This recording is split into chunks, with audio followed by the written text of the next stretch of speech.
Time Bound One Piece Chapter 1145. Manga review. Let's do it. Let's smoke.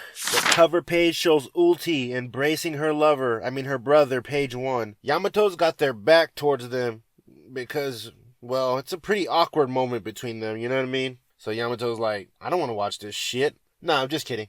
Not really, though. Yeah, the chapter starts off by showing us a groggy Source attack Goldberg and his talking shield. Well, the poor dinosaur doesn't stand a chance because Sanji and Zoro hit this thing with a combo attack.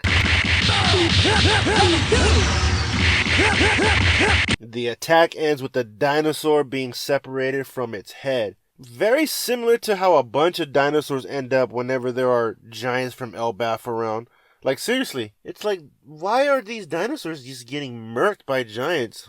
Left and right, every time. Every time there's a giant around, the dinosaurs gotta go. Sanji and Goldberg talk about all the ways they could cook the dinosaur. All the meanwhile, Zoro asks Goldberg about his shield. Zoro at first thinks it's the result of a devil fruit, kind of like Lasso from Alabasta or Spandam's elephant sword, Funkfried. Goldberg tells him it's not a devil fruit. He says that it came to life after his pops clashed with Big Mom. Essentially, the shield is just another homie like Zeus or Napoleon. Now, the chapter takes us to the realm of the dead. Loki is telling the group who attacked him. He says that it was 2 gods' nights. Zoro, Sanji, and Goldberg bring back the dinosaur along with some firewood. Now, just as they announce that the food is ready, Luffy wastes no time and immediately jams meat down Loki's throat. And I got news for you.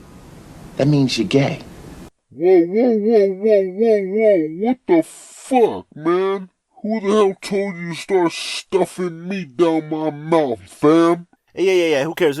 You need to eat up, bro. You need to heal faster. More food means more heal. Well, fuck, man, I can't heal if I'm dead, you dipshit. Now this continues for some time. Luffy tries to stuff Loki full of food and boiling hot soup. Bro gets the Odin treatment.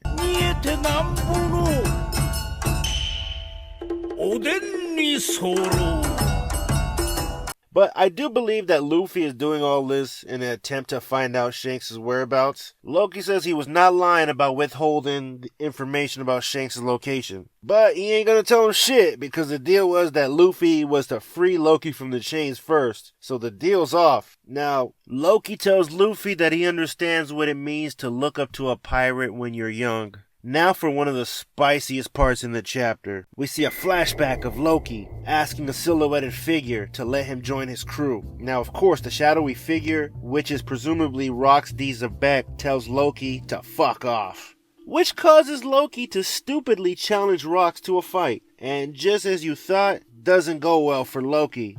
We see him slumped over as Rox and Whitebeard walk off. Whitebeard is questioning Zebek's harshness towards a child because it seems that Zebek drew his sword on him and Rox just tells him to shut the hell up. Listen, I was so fucking hyped reading this because, I'm still on the fence about if Rox was truly evil, but thanks to this chapter, we do know that he was as menacing as the stories about him say he was. The fact that he just beat the holy shit out of Loki, I bet you he put the work on that kid. Why, you little... Now, present day Loki laments and says that he was born in the wrong era. Oh well, big skipper. Oh well. We see Dory and Broggy get swarmed with a bunch of nightmare monsters. And they're all talking about how they're lucky that these monsters are from the imagination of children. They say it would be far more difficult to defeat these things if they came from the imagination of an adult. Scopper hops out and starts wrecking shit as well. Nothing new, same old, same old. But, do any of you feel like you've known Scopper this whole time? I know we've been introduced to him a few chapters ago, but, I don't know, I just feel like he's been around for a long time now. I feel like, I don't know, I just know him. But whatever. What's really interesting is that Scopper seems to be hearing 3 strange voices. My boy is using that mantra.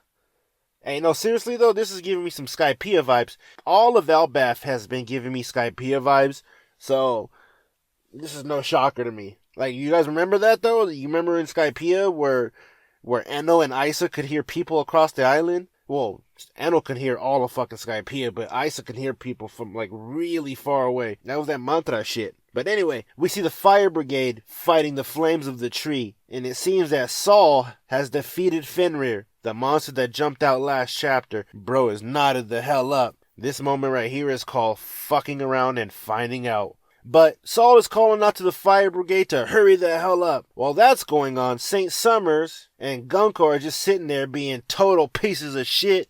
They're just sitting there laughing at the fact that these kids are walking to their demise. Now the firefighters try their best to put the flames out, but they're unsuccessful. And the children begin to step inside the flames.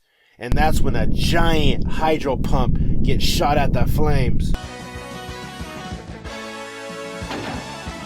Hydro pump! Mighty low when the word go! Taken down on the word go! Like my boy came through like Blastoise in this bitch, yo. Big man Blastoise, big man Blastoise. Honestly, my boy Jinbe comes in clutch with a buzzer beater water mini knock-up stream. Shit, son, for real. Good, I love some Jinbe, man. I love me some Jinbe. And I just love that he just jumps back on the boat like a boss, man. Like, damn, Jinbe. Fuck, man, you a cool ass dude. Let me spark this stogie for you, son. This is for you, Jinbe. 6.5 hours later. We see Cologne looking back at the artwork that Jinbe just left. And I can't wait till they animate this scene. You know, for realsies though. Now news gets out that the second forest on branch number 8 has been fully extinguished. Everybody celebrates as the children are saved for now. What's really awesome is that Dory and Broggy and the other giants think it was the fire brigade that put the flames out. And one of the other firefighters is like, nah man, that shit wasn't us. And Chopper looks at Robin and they both know it was Jinbe. Only Jinbe could do some shit like this, son. Put some respect on his name. When my name come up, respect it. Let's go. Stop playing with my fucking name. All three of y'all, stop playing with my name. I ain't gonna say it no more. Eh? Now as they're flying away, celebrating at the fact that Jinbe is a champion, out of nowhere Gunko appears right on Cologne's ship. And she's there for 2 reasons. The first reason is to get a live performance from Brook, the Soul King. And the second reason why she's there is to whoop little Cologne's ass for not subscribing to Grand Line Bound. You done did it, little child. Huh? You're 20 years old. Subscribe already. Why, you little?